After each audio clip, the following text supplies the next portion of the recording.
নমস্কার বন্ধুরা, আজকে করব আমি মিক্স ভেজ রেসিপি করার জন্য আমি ঘরে যা যা ভেজ ছিল ওইগুলো কেটে রেডি করে নিয়েছি।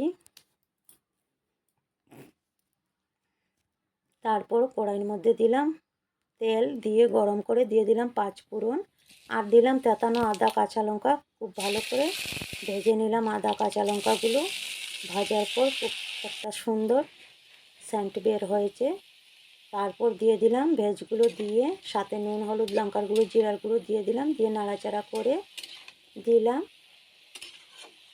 এখন দিয়ে দেব আমি গোটা একটা টমেটো আর দেবো 4-5টা কাঁচা লঙ্কা, দিয়ে আরও একবার নাড়াচাড়া করে ঢেকে রেখে দেবো। আর পুরো রেসিপিটা আমি করব ঢেকে ঢেকে, এটাতে আলাদা জল অ্যাড করব না, সবজি থেকে যা জল বের হবে এটা দিয়ে আমি করব এই রেসিপিটা। আর দিয়ে দিলাম চিনি দিয়ে আর একবার নাড়াচাড়া করে ঢেকে রেখে দিলাম। ঢাকনাটা সরিয়ে আবার দিলাম নাড়াচাড়া করে, খুব ভালো করে নাড়িয়ে দিলাম। দেখেন সবজি থেকে প্রচুর জল বের হয়েছে, জলটা এখন শুকিয়ে গিয়েছে। খুব ভালো করে সবজিগুলো বয়েল হয়ে গিয়েছে। এখন আমি দেবো মিক্সচার আচার।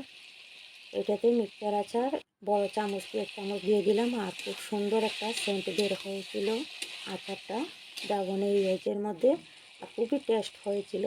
আচারটা দিয়ে আমি আরও 2 মিনিটের মতন স্টিম কমিয়ে ঢেকে রেখে দিয়েছিলাম। সবজিগুলো একদম সফট হয়ে গিয়েছে। কেমন লাগলো ভেজ রেসিপি আপনাদের, আপনারা বলবেন। বাই।